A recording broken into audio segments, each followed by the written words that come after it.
What's up YouTube, Sir Hunt's Reviews. I'm Mark, and in this video I'm going to be talking about some confirmed news from back in the day. I had actually talked about this in one of my previous videos, but actor Paul Kaye is confirmed to be returning in his role of Thoros of Myr in Game of Thrones Season 6. Sorry, I'm not actually doing this video, but hopefully these pictures are making you crack the fuck up. Let's get it.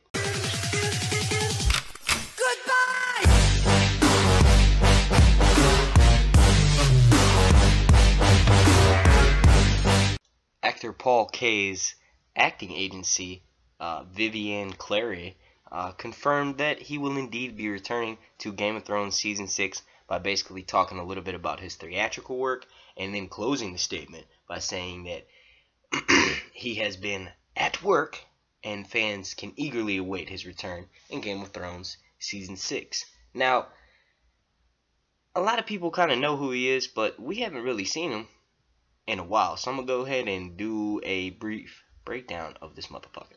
Thoros of Myr was born in the free city of Myr, a little bit below Braavos, but basically he was born the 8th son to a father who couldn't afford him, so he sent his ass away to the Red Temple.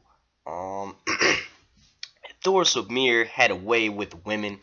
He also spent a lot of time raiding kitchen cabinets. Thoros was eventually tasked by the Red Priest to go convert Robert Baratheon to the Lord of Lights. He failed miserably. He eventually befriended Robert, and they became drinking and whoring buddies. Thoros later at some point became famous for using his sword set ablaze by wildfire. Fucking dope shit. I would love to have one of those as my weapon of choice. Thoros of Myr fought for King Robert during the Greyjoy Rebellion and was the first through the breach, killing Ironborn with his flaming sword. Beric Dondarrion and Thoros of Myr eventually end up forming the Brotherhood without banners under orders of Ned Stark. Brotherhood without banners. I said manners because that's my group.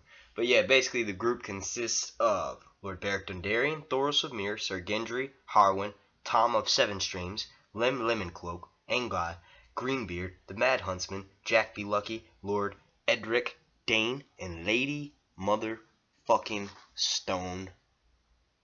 In Season 1 of A Game of Thrones, Thoros of Myr is briefly mentioned by Jaime Lannister and Jory, where Jory recalls how Thoros of Myr was the first one through the gates at the Greyjoy Rebellion. Jory is later stabbed in the eye by Jaime Lannister, because this was when Jaime was a fucking dick. If we flash forward a little bit to Season 3, Arya, Gendry, and Hot Pie are rumbling around in the woods, and they are discovered by Thoros of Myr, Anguy, and other members of the Brotherhood without banners.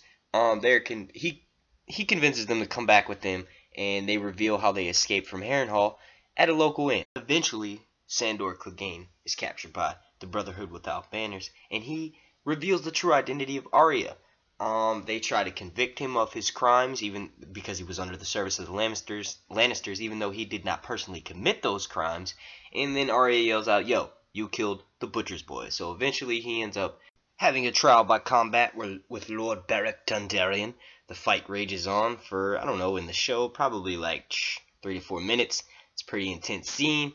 Sandor is overcome by fire at first, and then he eventually gets over his fear and slices Beric Dondarrion in half. Thoros of Myr rushes over, says a prayer. Beric Dondarrion comes back.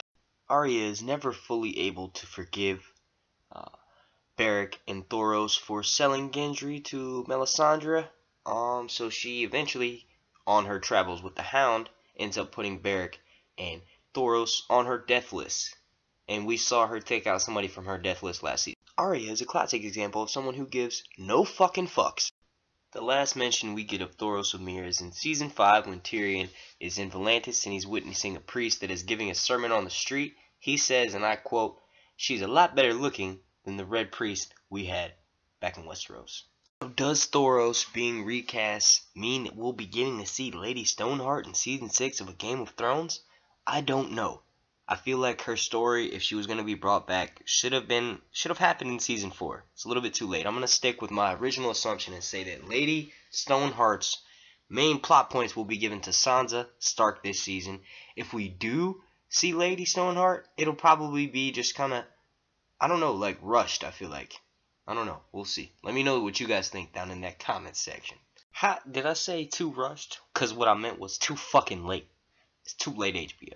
If you were going to do it, it would have made more sense back in 2013. That's pretty much going to be ending this video. I do in fact want to take this time to thank you all again for allowing me to reach such a major milestone with 1,000 subscribers here on YouTube. I hope you enjoyed this video. Make sure you click like, subscribe, and share with your friends.